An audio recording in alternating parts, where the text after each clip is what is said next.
2시, 늦으면 2시 반까지 진행을 하도록 할게요. 일단은 화법. 할 얘기가 분명히 있었는데 까먹었어.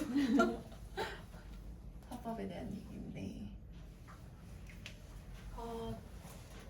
되게 다시 처음으로 돌아가면 고객들을 처음 만나러 가잖아요. 그러면 그 사람은 내가 문을 연 순간부터 계약의 유무가 이미 다 결정이 돼요. 쟤랑 계약한다 안 한다가 문을 열고 들어오는 그 이미지로 계약의 유무가 결정이 돼요. 또 다른 하나는 내가 자리에 앉아있고 고객이 늦게 들어오잖아요. 그러면 내가 자리에 앉아있는 자세와 이런 느낌으로 계약의 유무가 결정이 돼요. 사람이 되게 간사한 게 외모 보고 모든 걸 다 판단하는데 그 외모가 예쁘고 못생기고의 문제가 아니고 그냥 외모는 괜찮은데 이렇게 기다리는 자세가 이렇게 삐뚤어져서 이렇게 반쯤 누워서 기다리고 있거나 이런 애티튜드까지 다 포함해서 얘기가 되거든요. 근데 그거를 예를 들면 잘 통과를 했어. 그 다음부터는 화법이에요. 화법은 고객을 만나러 가기 전에 어떤 얘기를 오늘 해서 어떤 얘기로 이끌어내야 되는지 이 깔때기 모양으로 이게 내용이 좀 정리가 돼요. 정리가 되어서 미팅에 가야 돼요. 그럼 이게 정리가 안 되면 우선 힌트 되는 내용을 아이패드에 써놓으라고 제가 얘기했어요. 막 오늘 얘기해야 되는 이야기 스토리에 우선 그러니까 순서 라인을 써놓고 고객이 다른 얘기를 하잖아요. 내가 보험 얘기를 막 하는데 맞아요. 우리 뭐 작은아버지가 암에 걸리셔가지고 너무 고생하셨고 그 작은아버지가 어떻고 이런 얘기로 만약에 세워나간다 라고 한다면 적절히 들어주고 얘기를 전환시켜서 다시 여기서 깔때기로 우리가 얘기를 이끌어 나가는데 만약에 여기서 사람이 새어나갔다? 그러면 다시 두드려서 다시 데리고 와야 돼요. 그거를 정신줄을 잡고 있어야 돼요.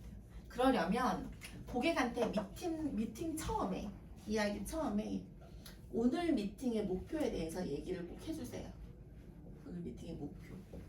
오늘 미팅은 제가 오늘 만나서 보험에 대해서 저는 전체적인 요약을 해드리고 그 다음에 어떤 생각을 가지고 있는지 제가 알아내서 가는 게 오늘 미팅의 목표예요. 얘기를 그 목표를 정해줘요. 그리고 제가 만약에 11시에 만났어요. 그럼 제가 2시에 약속이 있기 때문에 1시에는 일어나야 되는데 일정이 어떠세요라고 미리 물어보는 것도 되게 중요해서 고객한테 언제 일어나셔야 돼요? 내가 미리 물어보기도 하거든요.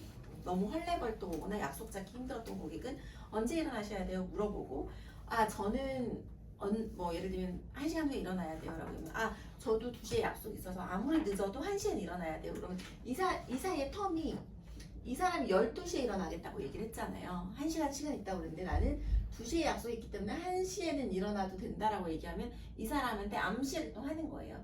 너가 내 얘기가 마음에 들면 1시까지는 얘기를 해도 돼 라는 암시를 하게 되는 거거든요. 그래서 그 사람의 얘기를 듣고 나는 한 2시간 정도 텀을 두고 가는 것도 괜찮아요. 근데 제가 항상 얘기하는 건 뭐냐면 코드가 안 맞는 사람인데 미팅을 첫 번째 프로세스가 TA를 하고 AP를 하고 P를 하고 C를 하고 계약을 하죠. TA는 전화로 하는 거 이게 초회 만남, 첫 만남 1회 PC는 2회 만남인데 1회 만남이 너무 길면 2회 만남이 안 잡혀요. 1회 만남에서 이 고객이랑 너무 짝짝꿍이 잘 맞아서 한 4시간을 미팅을 한 거예요. 4시간. 그런 사람이 있어요. 4시간을 미팅을 한 거예요. 뭐 보험 얘기도 하고 뭐 애들 얘기하고 남편 얘기하고 교육 얘기하고 4시간 미팅 했는데 다시 약속을 잡으려고 하잖아요. 이 사람 무슨 생각할 것 같아요? 4시간 미팅이 끝나고 만나고 얘기할 땐 되게 좋았는데 집에 가면 기빨려 이런 생각을 하고 두 번째 미팅을 하는데 이 사람하고 또 30분 만나기로 했지만 적어도 3-4시간 얘기하겠지라고 생각해서 미팅이 자꾸 밀려요. 그리고 캔슬되는 경우 되게 많거든요. 멀어지게 되면 온도가 다시 식어요. 예를 들면 내가 오늘 만나서 달러에 대한 얘기를 엄청 멋있게 했어요. 그럼 이 사람이 그럼 뭘 해야 될까요? 다음 주에는 뭘 미래를 위해서 준비를 해야 될까요? 달러 준비해야죠. 50만 원 해야죠. 이런 얘기가 다 끝났어. 근데 이게 약속이 계속 밀리는 거예요. 그래서 한 달 후에 만났어. 쪼르고 쫄라서 한 달 후에 만났는데 이 사람이 그때 온도를 가지고 있을까요? 달러를 해야겠어요. 50만 원 해야겠어요. 이 사이에 자기가 다 검색해봤는데 달러 뭐 타러 하나 싶어요. 부터 시작해서 내가 한 달 동안 봐보니까 달러가 폭락한 상황이거든 지금. 1,380원, 90원대인데 달러가 이렇게 떨어지면 앞으로 영원히 계속 떨어지는 추세라면 전 달러 살 수 없어 이런 얘기를 하는 거예요. 그래서 이 타이밍 만나는 텀도 일주일 이내가 돼야 되긴 하지만 첫 번째 미팅의 길이가 너무 길지 않게끔. 하지만 잘 맞으면 1시간 반, 2시간까지는 저는 괜찮다고 생각이 들어요. 잘 맞으면. 근데 그게 아닌데 얘기를 더 길게 할 필요는 없고 30분, 1시간을 건강보험 얘기를 했는데 달러 얘기를 시작했어. 10분이면 내가 할 수 있다라고 했는데 고객이 질문이 더 있고 눈이 더 반짝거려.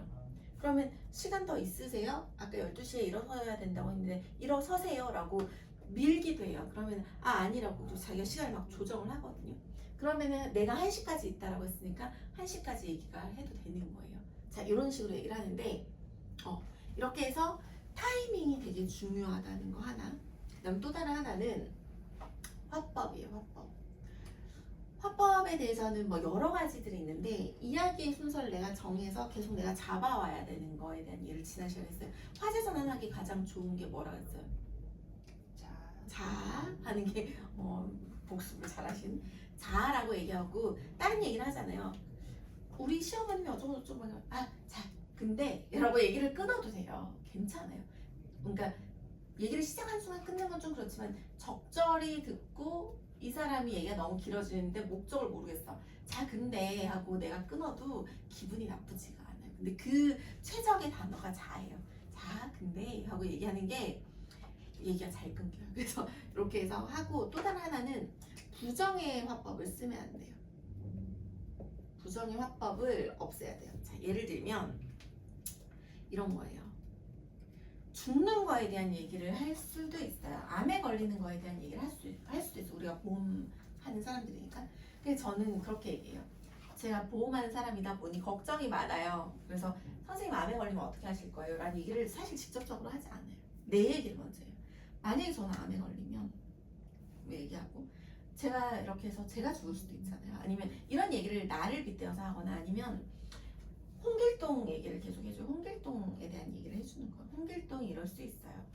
홍길동이가 있었는데 그래서 그런 얘기를 해주는 거예요. 근데 고객 선생님 만약에 죽으면 어떻게 하실 거예요? 이런 얘기를 안 하는 게 맞아요. 그다음 또 다른 하나는 보험을 이렇게 본인이 실시간 열어서 보여주시는 분들이 있거든요. 근데 잘못된 보험들이 있어요. 잘못된 보험은 딱 두 가지예요. 첫 번째 건강보험이 갱신형으로 되어 있는 경우, 두 번째는 CI 보험인 경우는 사실 좀 잘못된 보험인데, 혹은 왜 보험의 리포트를 딱 보면 누가 봐도 설계사가 자기 마음대로 자기 위주로 해놓은 설계들이 있거든요. 그런 걸 딱 봤을 때 어떡하지? 어떡해요? 뭐 이런 얘기를 하지 마세요. 이거 좀 어떤 사이예요? 이런 거 하지 마요. 그러니까 이거 좀 잘못됐어요. 뭐 이런 얘기를 하지 마요. 왜냐면 내 설계가 그렇게 그 사람이 삼자한테 그렇게 보여줄 수 있어요. 내 설계를. 예를 들면은 제가 건강보험 하고 싶지 않다고 얘기하는 게 뭐냐면 나의 설계가 지인한테 물어보는 용도가 돼요. 최근에 저 또 비교를 당했어가지고 그러니까 내가 설계를 해서 리포트를 만들어서 부족분을 다 채워서 줬어요. 근데 그 제안서를 달라는 거예요. 줬는데 알고 보니까 친구가 보험설계사인 거예요. 친오빠도 보험설계사고 거기에 보여준 거예요. 그래서 그들한테 얘기를 듣고 나한테 온 거야. 그럼 내가 한 얘기가 다 무효가 되는 거야. 다 나랑 합의 본 게 다 무효가 되거든요. 근데 그래서 이제 어떤 설계사에 대해서 안 좋은 얘기를 한다기보다는 그 사람의 철학이 있다고 얘기를 하는 거예요. 이 설계가 이상하게 돼 있어요. 갱신으로 잔뜩 차 있는 사람들이 있거든요. 막 암진단금 2억에 갱신이 잔뜩 있는데 보험료가 막 20만 원인 사람들이 있어요. 싸게 암진단금 막 3억인데 보험료 20만 원을 암에만 넣는 거예요. 무슨 로또 사는 것처럼. 근데 이 사람한테 뭐라고 얘기하냐면 그 설계사의 철학이 있을 수 있고 이 사람 특히 고객이 그 당시에 암진단금 많이 해달라고 요청했을 수도 있어요. 그래서 이런 거를 볼 때는 너무 놀라지 말고 이렇게 많이 해놓으셨네요 라고 얘기를 하고 보험사의 철학이 보험 설계사의 철학이 그렇게 됐을 수 있고 아니면 선생님이 암에 대해서 걱정되는 부분이 유독 있으세요? 하고 물어보면 돼요. 그다음 세 번째는 뭐냐면 부정의 언어. 하나 떠오르는 게 있었는데. 그리고 혹여라도 보험사기가 너무 이상하게 돼 있어. 그럼 관계를 물어보세요. 관계. 어떤 관계인지도 물어보세요. 뭐 친오빠고 그럼 잘해 놓으셨다고. 근데 모르는 사람이라고 하면 그럴 수 있다고. 이런 식으로 해서 부정요법을 안 쓰려고 노력을 해주는 게 되게 좋아요.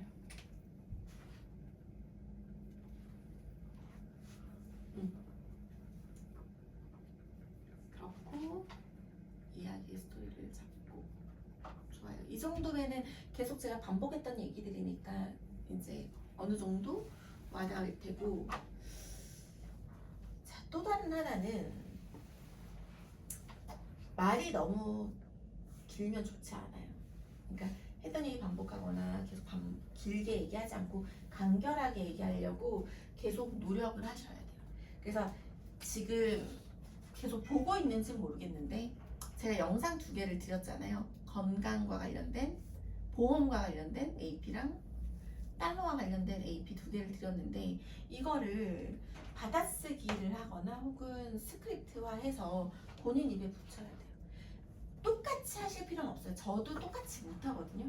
근데 내용의 흐름이나 이런 게 키워드들이 있어요. 그러니까 예를 들면 단락단락이 있거든요. 이렇게 단락단락 해서 예를 들면 건강보험의 단락은 어떻게 돼 있냐면 아이스 브레이킹을 하고 인사를 하고 아이스 브레이킹 하고 이번 미팅에 대해서 목표에 대해서 얘기를 하고 목표 그리고 뭐 30분 정도 지나면 똑똑해져 있을 거예요. 보험에 대해서 얘기하고 자 근데 보험이 필요하다고 생각하세요?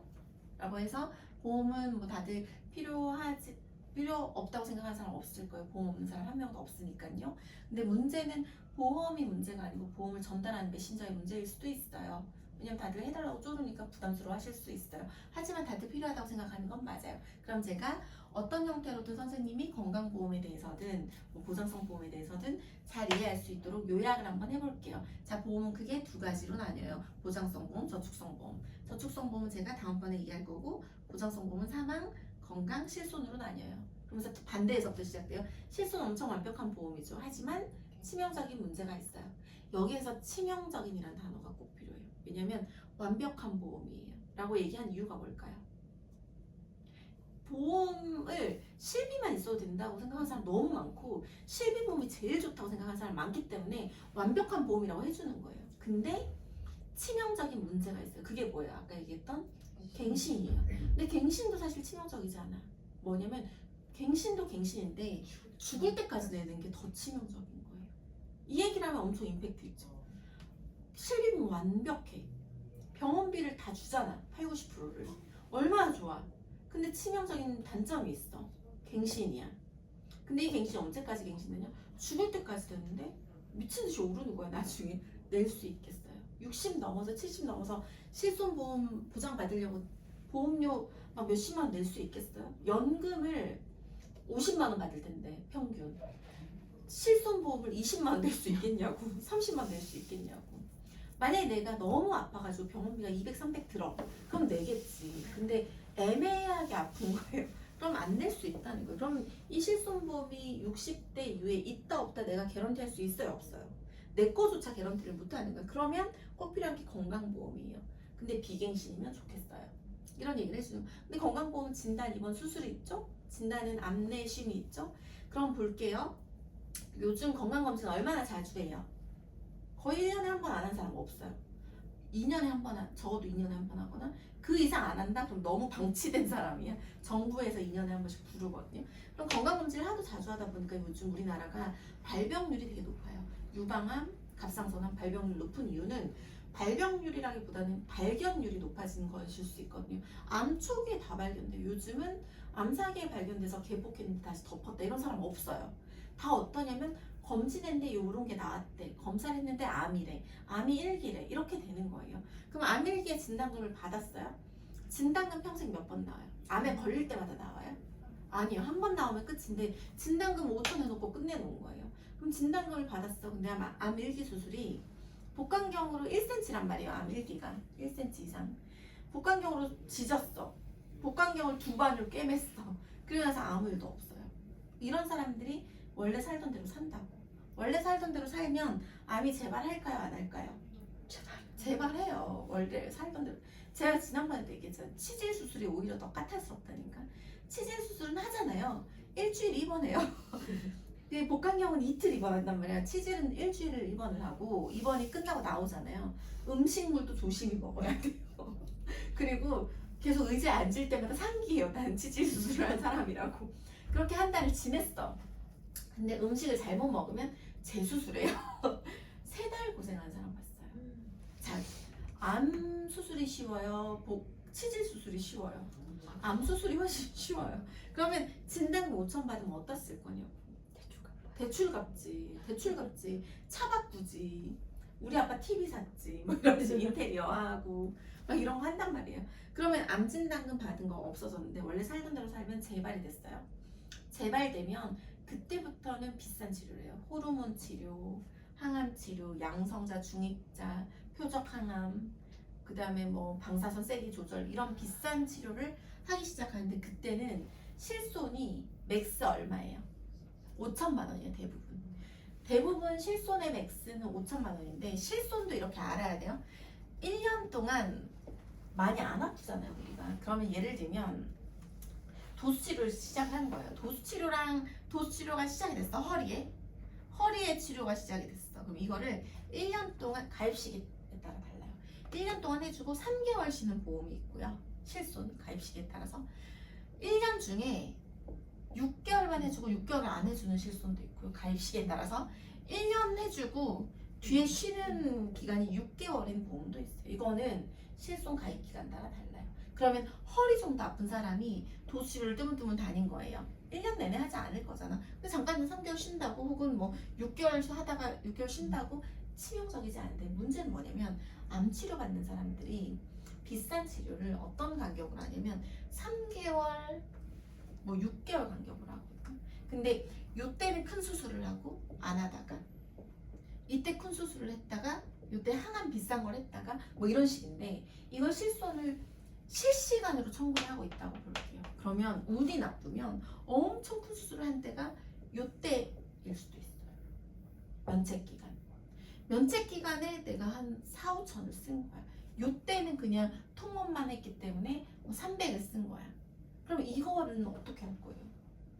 고객 관점에서 유리하게 하려면 저는 암 환자처럼 심각한 질병이 있으면 실손 청구를 당분간 하지 말라고 얘기해요. 2년치, 1년치 모았다가 가장 많이 나온 기간을 끊어서 청구를 해야 된단 말이죠. 이런 얘기를 해줘야 돼. 근데 어쨌든 갑자기 여기 왜 왔지? 암 치료비가 생각보다 많이 나와요. 그래서 요즘은 건강보험에 치료비 특약들이 있어요. 암 진단금 받은 끝인데 치료비 특약들이 있고 치료비는 이렇게 있어요. 실손처럼 암에 걸리면 암 치료비가 나오는데 처음에 암 진단 받은 시기 이후로 10년 동안 나오는 보험들도 있고요. 10년 동안 뭐 1,000만 원은 실비 기준으로 나오는 게 있고 그럼 거의 1억 정도 받는 거죠. 근데 얘는 진단금은 아니에요. 치료를 해야만 받는 거예요. 매년 1,000만 원 맥스로 실손과 중복으로 받는 거예요. 나쁘지 않죠? 자, 그 다음에 뭐 표적 항암을 했을 경우에 표적 항암을 한 경우에 그 치료를 했을 때 표적 항암 진단금 5천 뭐 이런 식으로 있어요. 방사선 세기 조절했을 경우에 뭐 3천 이런 식으로. 양성자 들어갔을 경우에 2천. 뭐 중입자 들어갔을 때 뭐 3천 뭐 이런 식으로 있는 거예요. 이런 특약들은 그 치료를 해야만 있는 거예요. 근데 이게 있는 이유가 진단금이 너무 초기에 소진이 되고 그 다음에 실제로 치료를 할 때는 얘네들이 필요하잖아요. 그래서 암 진단금 옛날에 2억, 3억 든 사람들 있었거든요. 근데 그럴 필요가 없이 암 진단금 그냥 적절히 연봉이나 연봉의 절반 정도 그 사이에서 들고 치료 특약을 가져가는 게 더 좋을 수 있어요. 젊었을 땐 치료를 하니까. 근데 문제는 치료 특약은 다 갱신이에요. 10년이나 20년 갱신이에요. 가끔씩 어리고 건강하면 비갱신으로도 계약할 수 있어요. 근데 나이가 좀 있다 40대 50대는 다 갱신이에요. 근데 갱신 주기가 길어요. 5년에서 10년 10년에서 20년 이런 식으로 길기 때문에 괜찮다. 자, 근데 내가 이런 얘기를 왜 하냐면 엣지를 두려고 하는 걸. 이걸 화법 얘기하다 왜 여기까지 왔지? 건강은 사망, 건강, 실손이고 건강이 진단, 2번 수술이고 진단이 암내심이잖아요. 암과 뇌 관련, 신장 관련 이렇게 있는데 실손 엄청 좋은데 깠잖아요. 치명적인 오류가 있다고. 그래서 뭘 서포트를 했어요? 건강을 서포트를 했죠. 건강 진단금 꼭 필요하다고 했지만 진단금은 거의 1기 때 받고 끝나는 거예요. 그래서 필요한 게 뭐 치료비 등등도 있지만 치료비는 갱신이죠. 그리고 입원과 수술 필요한데 얘네들은 손보사보다 생명보험사가 훨씬 더 유리해요. 왜냐면 손보는 그때도 얘기했지만 손해보험과 생명보험은 태생이 달라요. 손보는 원래 물건에 드는 거예요. KB손보, 현대해상, 메리츠 화재. 화재는 건물에 드는 거, 해상은 배에 드는 거, 손보는 자동차에 드는 거예요. 그쵸? 그럼 물건에 드는 보험이다 보니까 사람한테 할땐 되는 애들만 나열을 해요. 치질 수술, 7대 질병 수술, 뭐 112대 수술 뭐 이런 식으로. 생명은 어떠냐면 원래 사람한테 드는 거다 보니까 전부 다 돼요. 근데 대신 1, 2, 3, 4, 5종이 있어요. 수술 1, 2, 3, 4, 5종이 있어서 작은 수술은 1종 보험금, 큰 수술은 5종이 나오는데 얘는 안 되는 것만 나열을 해요. 자해 안 돼, 뭐 라식처럼 안 해도 되는 수술 안 돼, 뭐 성형수술 안 돼, 이런 거 안 되는 것만 나열하는 거예요. 범위가 얘가 훨씬 더 넓죠. 그래서 이번 수술은 가급적이면 생명으로 해주는 게 더 유리해요. 근데 나이가 들면 생명으로 해주는 건 비싸잖아요. 그래서 손보에서 버무려서 해주기도 해요. 근데 유리한 건 생명이에요. 아이들 20대까지는 20, 30대까지는 생손보를 결합해서 해주는 게 훨씬 더 유리해요. 자, 어쨌든 건강은 이래요. 근데 건강을 얘기를 했는데 암에 걸리면 거의 요즘 일기잖아요. 그래서 필요한 게 뭐냐면 사망보험금이에요. 건강으로 얘기를 해서 사망보험금에 서포트를 해주는 거예요. 암에 걸리면 암은 두 종이에요. 1기는 어때요? 복강경에서 끝나죠. 근데 재발이 되거나 전이가 됐어. 그런 사람들 보셨어요? 가까이서? 재발 전이 되면 잘 죽는 고민을 해야 돼요. 물론 재발 전이 되신 분들이 완치가 되기도 해요. 근데 재발 전이가 됐다는 의미는 좀 사태가 좀 심각한 거거든요. 그렇게 되면 치료도 사실 되게 비싸져요. 아까 얘기했던 표적항암이라던가 방사선세기 이런 게 전이나 재발됐을 때 주로 많이 하긴 해요. 그렇게 됐을 때에는 비용이 많이 들죠. 근데 진단금 1기 때 다 써서 없애버렸잖아. 그러면 입원 수술밖에 없죠. 실손이랑. 그래서 이때는 돈이 너무 필요한 시기가 되는 거예요. 그때 필요한 게 사망보험금이에요. 만약에 사망보험금이 있다라고 하면 너무 좋죠. 선자국장님 사망보험금 있어야 된다면 얼마 있고 싶어요? 2억? 영훈 국장님, 영훈 MP님은요? 많이 사실 많이 이렇게 서로 크로스잖아요. 죽는 날이 정해져 있으면 많이 있는 게 좋지. 죽는 날이 정해져 내가 알면 모르기 때문에 합리적인 선에서 하는 게 맞는 거죠. 그래서 어쨌든 사망보험금 같은 경우는 각자가 원하는 수준이 다 달라요. 2억 만약에 선자 MP님이 나의 고객이면 2억의 근거를 물어볼 거예요. 전 물어볼 거예요. 왜 2억 있으면 좋죠? 라고 얘기를 해서 여러 가지 얘기할 수 있죠. 그러니까 통계적으로는 우리나라 사람들이 죽을 때까지 쓰는 의료비가 1억 한 3, 4천이 돼요. 근데 죽기 1년 전에 그 돈의 90%를 써요. 이 얘기는 나는 고객한테 꼭 해줘요. 그러면은 무슨 얘기를 하냐면 사망보험금이 5천 있으면 좋겠다는 사람도 있고 1억 있으면 좋겠다는 사람들도 있거든요. 왜냐면 비싼 걸 내가 가져올까봐 겁나서 그럴 수도 있어요. 근데 1억 그래서 5천 정도 남겨주면 좋죠라고 얘기하지만 5천은 남겨지는 돈이 아닌 거예요. 5천은 내가 쓰는 돈이에요. 내가 죽었을 때 아무런 비용이 안 써지지 않는 거예요. 죽기 1년 전에 누워서 아무것도 못한다? 그러면 1억은 되게 손쉽게 써요. 그런 생각을 하면 될 것 같고, 자 그럼 이 정도로 사망보험에 대해서 얘기를 하면 필요하다고 생각이 들어요. 암에 걸리면 1기 때 다 되고 재발됐을 때 필요한 게 사망보험금. 이 정도 얘기하면 고객이 사망보험금 필요하다고 얘기를 안 해요. 이 정도로 얘기하면 어디까지 얘기해야 되냐면 국장님 애기, 선자 MP님 애기가 몇 살이죠 지금? 14살. 첫째 14살. 지금 MP님 몇 살이죠? 42. 42에 14살이에요. 선자 MP님이 82세가 됐다고 생각할게요. 얘 몇 살일까요? 40년 후니까 54. 82세 때 뭐 하고 있을 것 같아요? 정정할 수 있어. 건강하기 때문에. 근데요. 그 너무 정정해. 92세로 할게요. 64세가 될 수 있어요. 선자인피님이 92세가 됐어. 물론 고기도 잘 못 먹고 막 체력이 약할 수도 있고 아플 수도 있어요. 요양병원에 가 있을 수 있겠지. 요양병원에 가 있으면 되게 해피한 거예요. 요양원에 가 있으면. 요양병원에 가 있으면 이제 문제가 돼요. 혹은 누워서 똥을 좀 못 가릴 정도로 많이 아프다라고 하면은 64세 된 첫째 애가 나를 위해서 병원비를 내야 돼요. 간병인 요즘 얼마인 줄 알아요? 요즘 한 달에 350 정도 하죠. 24시간도 안 해주나? 24시간 1일 일당이 14만 원. 14만 원.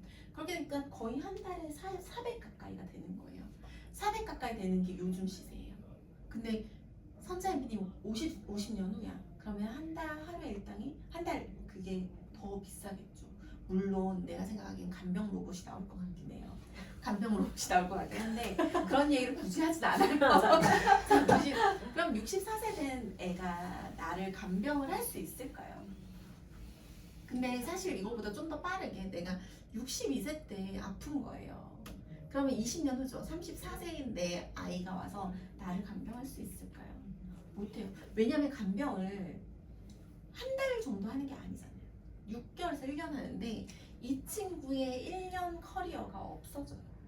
얘가 회사 생활을 하고 있는데 예를 들면 삼성전자를 다니고 있다고 할게요. 근데 회사 생활을 하는데 엄마 간병해야 돼서 1년이 통으로 없어진다고 생각해봐요. 요즘 유튜브에 보면 청년 간병이라는 게 있어요. 뭐냐면 애들이 간병하는 거예요. 10대인데 부모님이 안 계셔서 할머니를 간병하는 친구도 있고요. 그럼 걔는 학교도 문제가 되고 대학생인데 그렇게 하는 친구들도 있어요. 부모님 간병하거나 할머니 할아버지 간병하는 사람인데 이 친구들은 인생의 가장 중요한 시기에 1, 2년이 없어지는 건데 그거 어떻게 보상할 거야? 돈이라도 줘야 되는 거야. 근데 내가 만약에 돈을 못 주겠는 거야. 예를 들면 아들이 다행히 삼성전자를 다녀서 간병인 비용보다 더 많이 벌고 있으면 되게 땡큐한데 그게 아니고 막 대학생이거나 전업주부야 내 애가. 그러면 그때부터 문제가 돼. 근데 내가 만약에 죽어서 나온 돈이 한 2억이나 3억이 있어. 그러면은 부채감이 많이 벌어지겠지. 내가 간병받는 상황인데 우리 애가 엄마 괜찮다고 막 와서 자기 회사 관두고 나를 간병을 한다고 생각해봐요. 그러면 되게 당당해. 그래 나 지금 취했으니까 빨리 기저귀를 갈 거라. 이렇게 할 수 없잖아. 미안하고 고맙고 막 여러 가지 생각이 복합적으로 들 거잖아요. 근데 그때 만약에 내가 그래도 얘한테 보상해 줄 수 있는 어떤 게 있으면 너무 좋지 않겠어요? 그게 이제 종신보험의 역할인 거예요. 반대로 얘기하자면 고객한테 뻥도 되게 많이 치는데 이렇게 얘기해. 우리 시어머님이 우리 아빠는 이제 정신이 하나도 없었어요. 그래서 내가 한 달에 막 300만 원씩 보냈단 말이에요. 실제로 남편 몰래 보냈어요. 남편 몰래. 근데 만약에 백옥기 씨가 그럴 사람도 아니지만 백옥기 씨 우리 남편이고 백옥기 씨가 시댁에 만약에 한 달에 시아버님이 아프다고 300씩 보내면 전 너무 빡칠 것 같거든요. 근데 각자 이렇게 벌고 알아서 쓰고 있는데도 그게 좀 배신감이 느껴지는 포인트인데 부부가 맞벌이를 하는 거야. 뻔해. 너 400 벌고 나 300 벌고 뻔해. 둘이 합쳐 700 버는데 보낸다? 그러면 이제 문제가 되는 거야. 우리 아빠가 그랬는데 내가 미친 듯이 일을 했단 말이에요. 근데 만약에 우리 아빠가 종신이 5천이나 1억이라도 있었으면 나는 물론 그래도 일을 했겠지만 그렇게까지 일 안 해도 되잖아. 왜냐면 대출 받아서 먼저 쓰고 아빠 돌아가시면 1억 나오면 그걸로 대출 갚으면 되는 거지. 근데 우리 시어머님이 종신 2억이 있는 거예요. 우리 시어머님한테 제가 최선을 다할까요? 안 다할까요? 편찮으시면 돈에 대한 부담이 있을까요? 없을까요? 없죠. 2억 정도는 내 마음대로 가족끼리 형제끼리 싸우지 않고 쓸 수 있잖아요. 근데 반전은 두 분 다 아무것도 없으세요.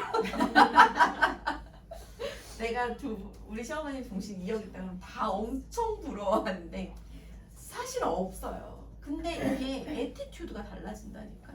내가 며느리잖아요. 시어머님이 종신 2억이 있으면 무조건 잘해줄 수 있어. 간병인 뭐 300인 400인 쓸 수 있지. 2억까지는 스트레스 없이 쓸 수 있을 것 같아요. 근데 없어. 그러면 내 마음이 어떨 것 같아? 힘들다고. 이왕이면 싼 간명인 쓰고 싶고, 이왕이면 뭐 조선족이나 뭐 더 싼 찾고 싶고 막 이렇게 될 거라는 거예요. 가족들이 많이 싸워. 많이 싸워요. 형제들끼리, 여기 애들 셋이죠. 많이 싸워요. 근데 저는 하나밖에 없어요. 얘는 오로지 지가 나쁘다고 해야 되는데, 얘는 누구랑 싸울 것 같아요? 결혼했으면 남편이랑 싸우겠지. 난 그 꼴도 보기 싫은 거예요. 그래서 꼭 필요한 게 사망보험금은 그래서 필요해요. 자, 이렇게 얘기를 하고 나니까 있어야 돼요, 없어야 돼요? 있어요. 완전 있어야 돼. 이거는 내가 끔찍해서 너무 필요해. 넌 필요 없니? 애가 없잖아. 애 없어서 그런 거예요? 어떻게 쓸 거야? 누굴 어떻게 할 거야? 애 없잖아 일단은. 애 들어간 거는 혼자 있는 사람들한테 이거 안 네 믿지. 집 없지. 자, 그러면 다른 얘기를 좀 해줄게요. 자, 저렇게 애가 없는 사람들에 대한 얘기를 해드릴게요. 싱글도 되게 많아. 싱글도 되게 맞아. 많아. 그러니까 이런 예시가 엄청 상상하게 만들면 되거든요. 이런 거예요. 그러니까 제 고객은 아니었는데, 그러니까 제 선배님의 고객이었는데 여자분이신데 싱글이에요. 근데 나이가 50대야. 근데 엄청 멋있게 살고 집도 3채 정도 있고 주식도 있고 캐시플로우가 되게 좋았던 분이신데, 이분이 자궁암 판정을 받은 거예요. 자궁이 대장 근처에 있다 보니까 전이가 되면 대장암부터 시작해서 복막까지 암이 다 퍼진단 말이에요.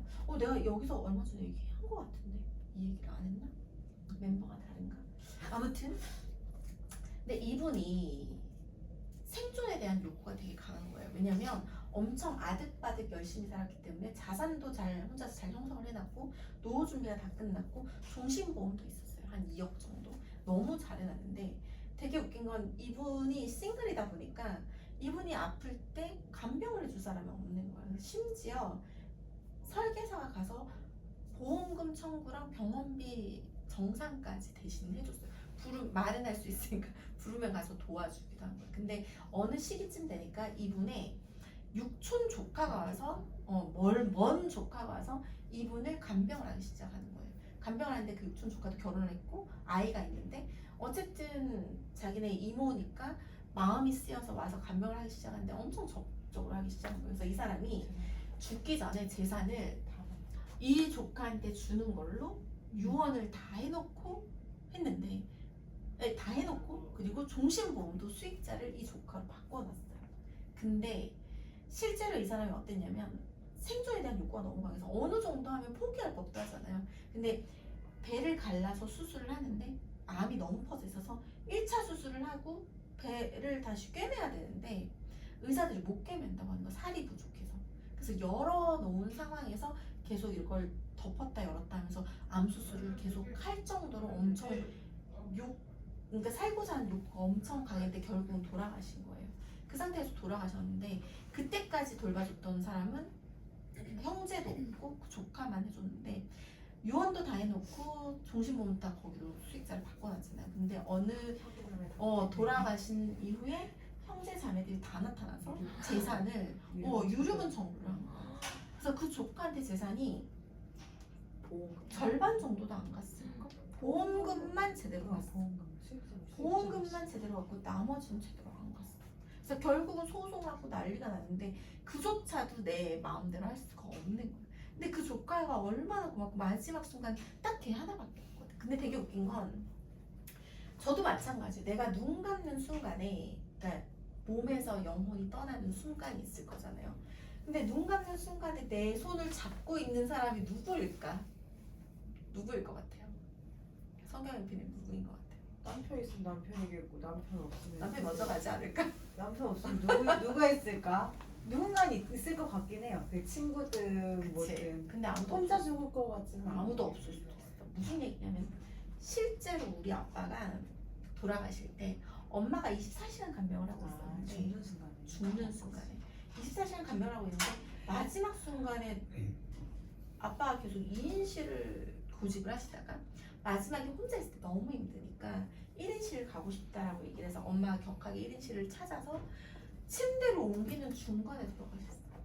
근데 그때 올케가 있었어. 내 동생도 없고 엄마도 없고 올케가 손을 잡아줘요. 근데 근데 그것도 되게 해피한 일이고 실제로는 아무도 간병 로봇가 안녕하세요.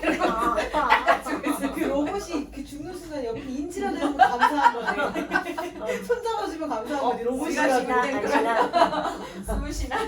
아무튼 그럴 수 있다라는 거지. 그러니까 이게 되게 모를 일인데 어쨌든 친구가 도와주면 친구한테 주고 싶잖아. 친구한테 못 주는 순간이 올 수도 있다니까. 근데 그때 딱 필요한 게 종신보험인 거야. 예를 들면 이거는 빚을 남기고 갈 수도 있는 거거든. 병원비만 잔뜩 남기고 갔을 때 사망보험금이 현금으로 바로 나온다. 바로 해결할 수 있는 거야. 그러니까 어제 권순규 LP가 이제 큰아빠 전화통화가 왜 시작이 됐냐면 큰아버님이 계신데 암에 걸리셔서 말기여서 요양병원에 계신데 선물을 뭐 해줄지가 고민이 된다고 나한테 연락이 온 거예요. 그 병문안을 가는데 요양병원인데 내가 그래서 물어본 게 걸으실 수 있어? 라고 물어봤어요. 요양병원에 방문할 때 가장 좋은 선물이 뭔지 알아요? 못 걷는 사람한테 방석인데 엄청 푹신한 방석. 우리 아빠도 돌아가시기 전에 근육이랑 살이 다 빠지면 엉덩이 뼈가 받쳐줄 엉덩이 살이 없잖아요. 뼈가 엄청 베어서 엉덩이 뼈 부분에 굳은 살이 보이거든. 근데 휠체어를 타고 산책을 하고 싶잖아요. 그때 꼭 필요한 게 방석인데 방석의 퀄리티가 엄청 좋아야 되는 거예요. 근데 지금 우리 큰아버님, 그러니까 큰아버님이 아니고 배가연의 큰아빠, 그러니까 우리 남편의 형이 뇌졸중이 와서 병원에 계속 누워 있다가 아예 걷지 못하고 목에 구멍 뚫고 똥오줌 못 가리는 상황이란 말이에요. 그분도 방석에 대한 방석 사오라고. 근데 한 번도 간병을 안 해본 사람은 방석이 왜 중요한지 몰라. 방석이 엄청 중요해. 근데 그런 상황이 나일 수 있다니까. 그래서 난 방석을 미리 사놓으려고 입원할 때. 그래서 그런 상황이 올 수 있다니까. 추천. 라텍스로 사야 될 거. 그래서 그런 얘기를 하면 사람들이 근데 그때도 내가 누군가한테 미안하거나 민폐되고 싶지 않잖아요. 근데 특히 돈으로 병원비로 민폐되기 싫으니까 민폐가 안 되기 위해서 필요한 게 사망보험금이에요. 많이도 필요 없어. 그냥 딱 1억에서 1억 5천? 그러니까 평생 쓴 의료비가 1년 죽기 1년 전에 나오니까 그 정도만 딱 있어도 너무 좋지 않을까라는 얘기를 여기까지 얘기를 해줘야 돼. 여기까지 얘기해야지 사람들이 마음이 동한다니까.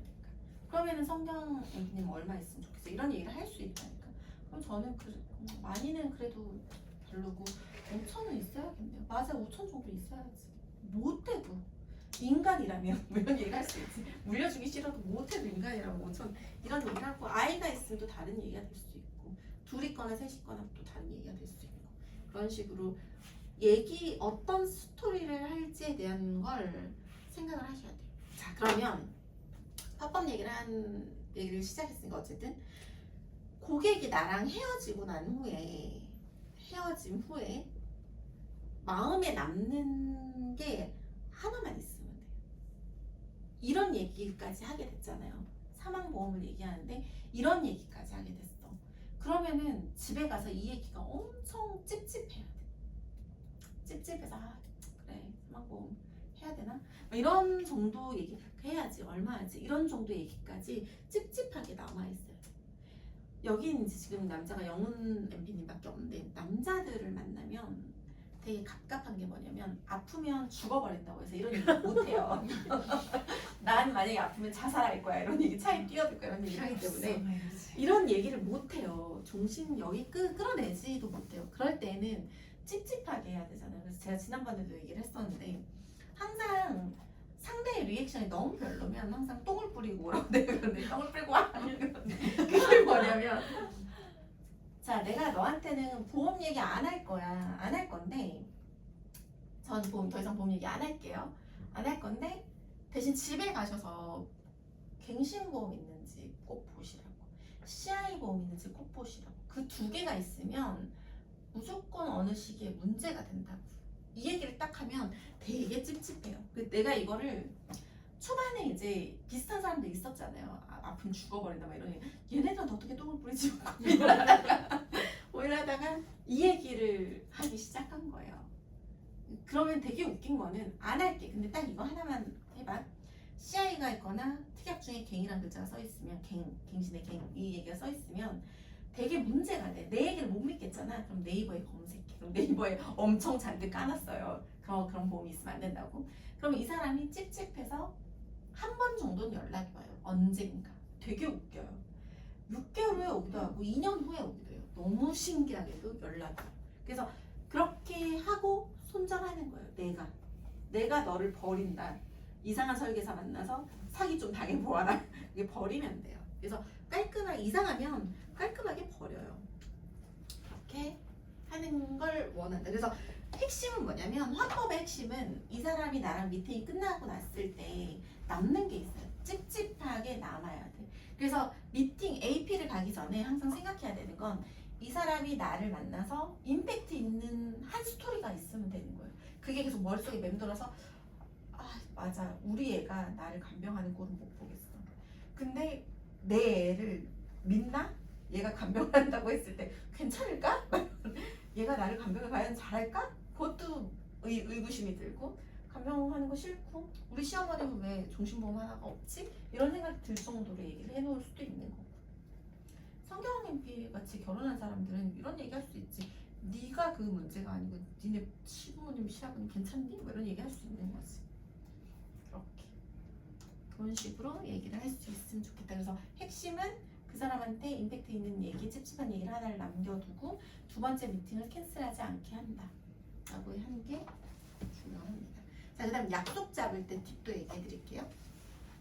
약속을 잡을 때는 일부러 아이패드의 캘린더를 열으세요.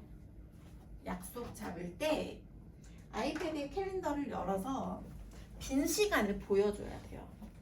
일단은 선자 MP님과 주연 MP님과 영원 MP님은 제 스케줄이 공유가 아직 안 돼 있거든요. 이러면 구글 맵이 있어요. 이 배관이 로블록스도 양아치. 정신이 혼미해지네. 화가 나서. 자, 이 캘린더를 구글 캘린더를 보여주는 거예요. 그럼 여기서 내 진짜 캘린더는 노란색이에요. 제 거는 보여주는데 고객은 모르잖아요. 그러면 내가 이걸 그냥 켜고 여기서 캘린더를 내가 물어보는 거예요. 화요일 오후 괜찮으세요? 내 캘린더 나만 아니까 노란색. 목요일날 점심때 뵐까요? 이런 얘기를 하면 고객이 나한테 맞춰주려고 해요. 이거는 뭐냐면 심리적인 이유예요. 내가 바쁜 캘린더를 보여줬잖아요. 보여주면서 저 바빠요 라고 얘기하지 않았지만 캘린더가 가득 찬 와중에 여기에 내가 끼워 넣잖아요. 그러면 고객이 내 시간에 맞춰주려고 해요. 또 되게 웃긴 건 뭐냐면 내 캘린더를 봤잖아요. 약속 변경을 잘 안 해요. 약속 변경을 안 해요.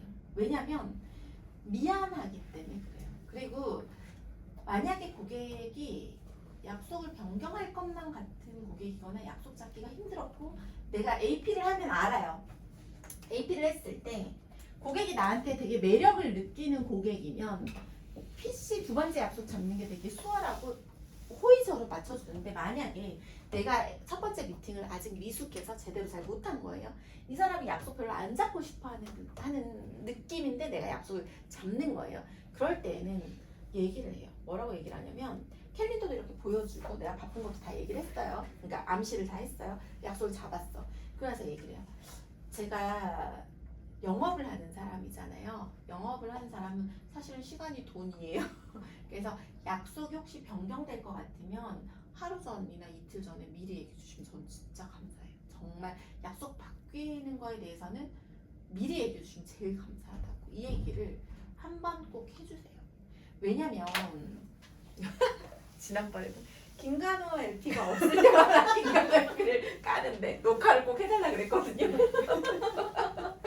김간호 LP가 약속을 러프하게 잡은 거예요. 그러니까 뭐냐면 고객님한테 저는 괜찮습니다. 저는 언제든지 만나러 갈 수 있습니다. 말만 해주십시오. 이렇게 얘기를 하잖아요. 그러면 나의 시간을 고객이 정말 똥으로 봐요.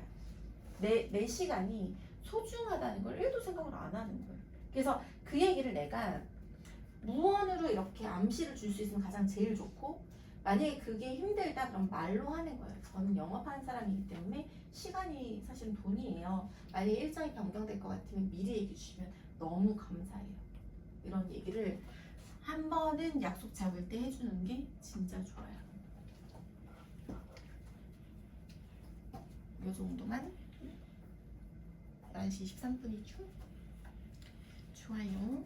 자, 우리 오늘 점심을 먹고 뭘 할 거냐면 재무설계 리포트를 작성을 할 거예요. 재무설계 리포트가 엑셀 파일인데 저희 받았죠? 네. 재무설계 리포트를 좀 이따가 시뮬레이션에서 작성을 할 거예요.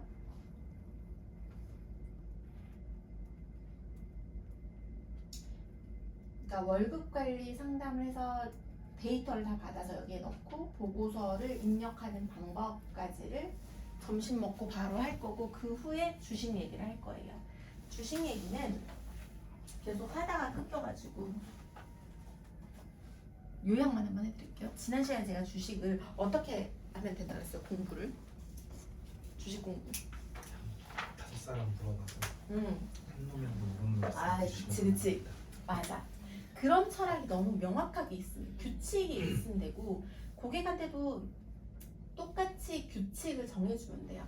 사실은 성경 MP님이 얼마 전에 자기가 주식 관련된 공부를 따로 해야 되나요? 나한테 물어봤거든요. 안 해도 상관없어요. 왜냐면 여러분들이 직접 토스에서 주식을 한번 사보세요. 자, 주식은 한국 주식은 하는 게 아니에요. 절대적으로. 물론 저도 많이 해서 하긴 했지만 한국 주식은 하는 게 아니에요. 왜냐면 시간과 노력이 너무 많이 뺏기는데 리스크가 너무 있는 거예요. 그러면은 제가 생각하는 사람들이 가져야 되는 생각은 뭐냐면 이거예요. 제가 계속 이 얘기를 하죠. 우물이 이렇게 있어요. 저축, 주식, 부동산, 연금이 있고, 내가 매달 돈을 벌어서 쓸 만큼 쓰고 남는 애가 여기 들어가잖아요. 그럼 어디에 들어가는지는 사람마다 다른데, 확정적으로 내가 확신할 수 있는 건 4개 중에 1개 아니면 2개만 해요. 사람들이 저축도 하고 주식도 하고 부동산도 하고 연금도 하는 사람 없어요. 하나만 해요. 주식만 하거나 연금만 하거나 부동산만 하거나 저축만 하거나 하나만 하거든요. 여러분들의 포지션은 뭐냐면 얘네들을 하나만 하는 게 아니고 여러 개를 골고루 할 수 있게끔 도와주는 역할을 하는 거예요. 내가 투자 전문가가 아니라는 거예요. 우리는 뭐예요? 보험 설계사잖아요. 그리고 재무 설계를 한다는 건, 재무 설계라는 건 얘네들을 하나만 해서 막 투자 자문이 아니고 재물을 안정적으로 분배를 시켜주는 게 우리가 하는 일이란 말이에요. 그래서 한쪽으로 쏠리지 않게끔 솔루션을 주는 사람들인 거예요. 그래서 주식을 잘할 필요는 없지만 가이드는 해줄 수 있어야 돼요. 그래서 저축 같은 경우도 지난 시간에 얘기를 했죠. 예금, 적금, 자유출금, 이자에 대한 부분들. 얘는 은행 시스템을 이용하죠. 은행 시스템의 구조. 주식은 증권 시스템이죠. 증권 시스템의 구조. 연금은 보험 시스템의 구조. 요거를 금융 시스템이라고 하잖아요. 우리는 금융 시스템을 이용을 안 하는 사람이 없어요. 일본 사람들은 돈을 어디에 넣어요? 금고에 넣어두죠. 그 사람들은 금융 시스템을 이용을 안 하는 거예요. 수수료가 너무 비싸서, 금리는 너무 없어서. 근데 한국 사람들은 은행이라는 금융 시스템, 증권사, 보험사 다 활용하잖아요. 요것들을 장점을 잘해서 잘 활용하면 되겠네요. 그쵸? 그 다음에 부동산은 비금융이에요. 비금융은 부동산 말고 또 있어요. 금도 비금융이죠. 금을 사는 거니까. 그래서 금융과 비금융 이외에 사람들이 돈을 넣을 곳이 없어요. 자, 그러면 1번 은행 깠죠. 은행 왜 깠어요? 예대 마진 먹는데 내 돈 가지고 돈을 벌잖아. 예금 금리가 3%고 대출 금리가 10%야. 내 돈 가지고 지는 7% 벌고 나는 3% 벌었는데 말이 안 돼. 나쁜 거죠. 그러니까 인플레이션을 역행한다고. 물가는 4에서 5%, 물가가 이렇게 오르면 금리는 이렇게 오른단 말이에요. 2에서 3 이렇게. 물가 상승률보다 금리의 수위가 더 낮으니까 나쁜 놈들인 거야. 고객이 이해를 이해를 못하면 아이폰 들고 얘기하는 거예요. 내가 이거 100만 원인데 오늘은 100만 원 주고 살 수 있었어. 1년 동안 은행에 100만 원 넣어뒀어. 은행에서 100만 원이 이자 3% 이자로 103만 원이 됐는데 아이폰은 150만 원이 된 거야. 관세 막 먹어가지고. 그렇게 살 수 있어요, 없어요? 103만 원. 작년에 살 수 있었는데 올해는 못 사는 거야. 이렇게 되는 게 은행이 하는 일들이라는 거예요. 물가가 오르는 것보다 더 낮게 금리를 주니까. 증권사 어때요? 증권거래 수수료로 먹어요. 근데 되게 재밌는 건 증권은 주식은 해외 주식이 있고 국내 주식이 있어요. 자, 모든 자산들은 어떤 게 있냐면 세금이 있어요. 자산은 세금이 있는데 어떤 세금이 있냐면 취득세가 있고 취득세, 보유세, 양도세가 있어요. 그럼 보세요. 부동산을 생각해보세요. 부동산을 사면 취득세가 있죠. 3.3%. 보유세 있죠. 가지고 있는 내내. 양도세 있죠. 팔 때 이익 본 만큼. 이거는 어디에 포함되냐면 저축은 자산이 아니잖아요. 현금은 자산이 아니에요. 물건이 아니니까. 주식은 자산이에요. 그리고 부동산도 자산이에요. 차도 자산이에요. 차 살 때 취득세 있죠. 차 보유세 있죠. 자동차세. 양도세 있어요. 없어요? 없어요. 없는 것 같지만 있긴 있어요. 왜 없냐면 이익을 안 봤으니까. 차를 1억에 샀으면 감가돼가지고 5천원이 되면 어떻게 돼요? 이익이 없으니까 양도세가 없는 거예요. 근데 만약에 내가 테슬라를 샀는데 5천에 산 거예요. 근데 막 테슬라 가격이 내년에 오른 거야. 7천으로. 양도세 내야 돼. 그러니까 이게 자동차는 가격이 떨어지기 때문에 양도세가 없는 것처럼 느껴지는 거예요. 자, 그럼 주식은 양도세가 있을까요? 없을까요? 있어요. 주식도 다 있어요. 주식 취득세 있고 보유세 있고 양도세가 있어야 돼. 근데 되게 재밌는 건 한국 주식과 미국 주식이 달라요. 지금 정치권에서 계속 얘기하는 건 한국 주식 취득세 있어요. 보유세랑 양도세가 없는 거예요. 지금. 미국 주식은 취득세, 보유세, 양도세가 다 있어요. 다 있어요. 그럼 사람들이 한국 주식을 하는 이유는 보유세랑 양도세가 없기 때문에 하는 거예요. 이익을 냈는데 세금 내요, 안 내요? 주식, 우리나라 거 안 내요. 미국 거는 네. 이익을 내면 양도세를 내야 돼요. 근데 미국의 양도세는 미국 주식의 양도세는 어떠냐면 연 250만 원까지는 비과세예요. 연 250. 이건 알고 있으셔야 돼요. 자, 비과세인데 어떠냐면 테슬라를 샀어요. 테슬라를 50만 원 주고 샀다. 50만 원 줬다. 100만 원 주고 샀다. 100만 원 줬다. 500만 원 주고 샀다고 할게요. 500만 원. 근데 1년이 딱 된 거예요. 2024년 1월 달에 산 거예요. 1년이 딱 됐어요. 그럼 1년이 딱 돼서 24년 12월에 얘가 1,000만 원이 된 거예요. 근데 얘가 세금을 내야 돼요, 안 내야 돼요? 안 팔았어. 안 팔았으면 안 돼요. 안 팔았으면 안 돼요. 팔았으면 네. 내야 돼요. 다 팔면 어떻게 돼요? 얼마 이익 봤어요? 250. 500. 250은 세금을 안 내죠. 250은 세금을 내요. 22%. 양도세. 이렇게 되니까 250에 22%는 55만 원이죠. 근데 이게 만약에 공이 하나 더 붙었다고 할게요. 5천? 1억? 250 빼면은 얘는 얼마가 돼? 4,750이지. 250 빠졌잖아. 그쵸? 4,750이면 22%면 얼마야? 1,000만 원. 1,000만 원. 2,000만 원 내고 싶어요? 안 내고 싶어요? 내야죠. 내야지. 이익 봤으면 내야지. 내야죠. 내야지. 근데 안 낼 수 있는 방법이 있어. 2월. 양도. 주식을 남편한테 증여를 해서 남편이 1년 후에 파는 거예요. 작년까지는 증여한 순간 팔아도 됐어요. 근데 세무 당국에서 뭐야? 그냥 증여해서 저렇게 팔고 있는 애가 되는. 부부간의 증여는 6억까지는 비과세예요. 6억. 부모 자식 간의 증여는 얼마까지 비과세예요? 성인 5천. 5천, 미성년 2천. 10년마다 증여 한도는 리피드 돼요. 2천. 10년마다 리피드 돼요. 그래서 6천에서 1억으로 안 늘었어요. 아직. 작년은 5천. 안 늘었고 결혼할 때 10년마다 1억 5천까지 각 집에서 해줄 수 있어요. 비과세로 증여. 각 집에서 1억 5천. 그래서 결혼할 때 자녀가 있지. 뭐. 아니 이렇게 해서 2천. 저기서 20까지 2천, 그 다음에 20에 5천. 10년마다 2천. 그러니까 이거는 만약에 깐난 애기가 태어났지. 그럼 태어난 수가 2천을 주면 0살에서 2천만 원 줬어요. 10세에서 2천을 줬어요. 20세에 5천을 줄 수 있는 총 20세에 9천까지 줄 수 있는데 되게 재밌는 건 0세에 1천만 원을 증여한 다음에 그걸 뭘 사요? S&P 500을 사. 테슬라. S&P 500을 사.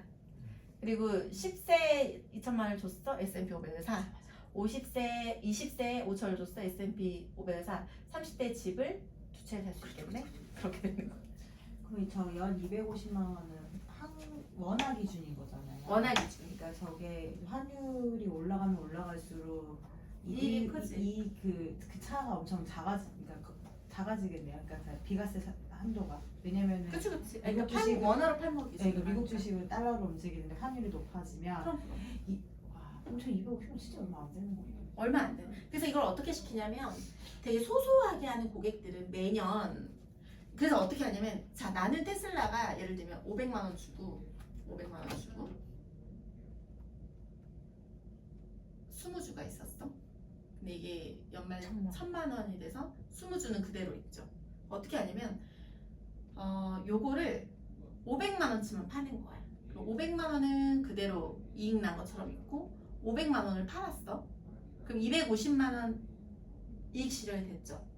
그럼 난 현금 얼마 있어요? 500만 원. 그대로 있죠. 그러면 얘는 플러스 500인 채로 10주가 남아있어. 10주가 플러스 500만 원인 채로 남아있고 나는 팔았잖아. 그 상태에서 500만 원을 털고 다시 500만 원을 그대로 사는 거예요. 10주를. 그럼 매년 이 짓을 하는 거야. 매년 가지고 있는 주식 수는 똑같은데 매년 털었다가 그 가격에 다시 사는 거야. 그러면 1년 다시 또 셀 수 있잖아. 제로 베이스를 그러니까 리셋을 시키는 거야. 팔고 그 가격에 다시 그대로 사는 거야. 내가 고객한테 주문하는 건 항상 팔고 조금만 더 싼 가격에 사라고 하지만 팔고 세금 요걸 이익 실현을 하는 거예요. 그리고 그 가격에 다시 사는 거야. 이해가 안 되면 이렇게 해볼게요. 250만 원 이해 안 되는 누나들이 자 250만 원치만 산 거예요. 그리고 얘가 얼마가 돼 그러면 500만 원이 되지. 그 이익을 얼마를 냈어요? 250을 딱 냈지. 그럼 이걸 팔았어. 그럼 난 돈이 얼마가 있어? 다 팔았으니까 500만 원 있지. 그럼 500만 원을 그대로 테슬라를 다시 사라고. 그럼 몇 주 살 수 있어요? 10주를 500만 원에 팔았으면 또 다시 사면 얼마야? 10주. 10주를 할 수 있잖아. 근데 산 가격이 얼마야? 500. 내 다음 해에는 제로부터 시작이 되잖아. 250만 원치씩 이익을 내. 근데 되게 재밌는 건 합산이에요. 예를 들면 이런 거예요. 테슬라가 1000만 원짜리가 있었어. 500만 원을 사서 1000만 원이 됐어. 근데 엔비디아를 내가 산 거야. 엔비디아가 똑같이 500만 원을 샀어요. 근데 얘가 이때 700이 된 거야. 미안해요. 200이 됐다고 할게. 마이너스 300이 됐어. 얘는 플러스 500이 됐지. 얘만 팔면 세금 내죠. 네. 얘만 팔면 같이 팔면 세금을 낼까 안 낼까? 안 내요. 합산. 그래서 연말에 내가 어떻게 했냐면 나는 마이너스를 다 팔고 플러스 된 애들도 다 조정해서 250을 맞추는 거야. 연말에. 근데 사실은 주식 자체를 양도를 하면 1000만 원일 때 10주 20주라 그랬잖아. 20주를 1000만 원이었잖아. 요거를 그대로 남편한테 양도를 하는 거야. 주식을 양도할 수 있어요. 한국 투자면 한국 투자 안에서 양도 주식을 내가 강주현님한테 보낼 수 있다니까. 송금하듯이. 주식을 보내면 강주현님이 얼마에 받았어? 1000만 원에 받았으니까 강주현님이 마치 1000만 원에 산 것처럼 주식이 취득이 된 거예요. 그러면 1년 후에 팔 수 있다고. 배우자 간 증여가 비과세. 내가 그냥 강주현님한테 증여를 하면 증여세를 내야 돼요. 돈을 빌려준 거면 모르겠지만 그냥 준 거면 원래는 증여세를 내는 거야. 근데 그런 일이 사회 통념상 일어나지 않잖아. 내가 뜬금없이 1000만 원 주지 않잖아요. 그러니까 그런 데에서는 이익에 대한 세금을 내야 되긴 하지만 그런 일이 아니고 주식을 증여했을 땐 부부간에는 6억까지는 비과세 증여가 되기 때문에 증여를 하고 배우자가 바로 팔아도 됐었는데 그러면 이익이 없잖아. 1,000만 원을 받아서 1,000만 원을 팔았어. 이익이 없잖아. 세금 내요 안 내요? 안 내지. 근데 정부에서 지켜보니까 이걸 어떻게 하냐면 증여를 하고 1년 기다렸다가 팔면 세금 이슈가 없다. 진짜 증여한 것일 수 있잖아. 진짜 내가 와이프랑 이렇게 중요했을 수 있잖아. 주려고. 그렇기 때문에 근데 와이프가 1년에 돈이 필요해서 팔았을 수 있잖아. 그렇게 되기 때문에 괜찮다라는 거예요. 그러면 제가 주식을 사서 그 주식이 계속 그냥 오르면 그냥 오를 때마다 그냥 계속 이렇게 넘기는 게 더 이득일 수 있겠네요. 왜냐 6억 한도 6억 한도 내에서 왜 오를 때마다 아니 그러니까 매년 아니 안 판다는 가정을 한다 하더라도 왜 안 팔지?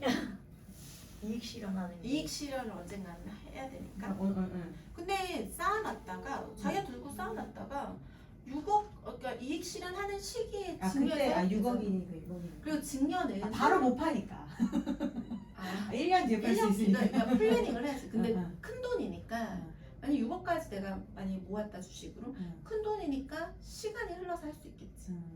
그러니까 큰 돈은 집을 사거나 어떤 무언가 크게 움직일 때 하는 거니까 1년 전에 플래닝을 할 수 있겠죠. 그렇게 해서 하고 아니면 소소하게 매년 250만 원씩 이익 실현을 하든가 이익 실현해서 다른 주식을 더 사던가 뭐 그런 식으로 해야지. 이익 실현을 하는 게 맞지. 근데 이 정도까지 요런 얘기를 내가 여러분들이 명확하게 이해를 해서 고객한테 얘기를 해주잖아요. 완전히 컨설팅이 돼요. 완전히.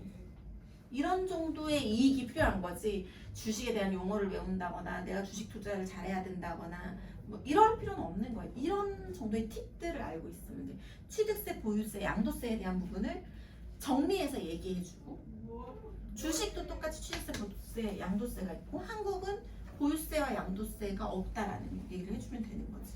이 얘기를 좀 이따가 ETF로 얘기를 해줘야 되거든요. 밥 먹고 ETF. 밥 먹고 실질적으로는 고객한테 ETF를 입문을 시킨단 말이에요. 그 얘기를 하는 걸 하면 될 것 같아요. 그래서 우리 식사하고 12시 40분 1시간 후에 저기 큰 방에서 미팅하면 될 것 같아요. 큰 방으로. 다음 미팅은 큰 방으로 갈게요. 여기도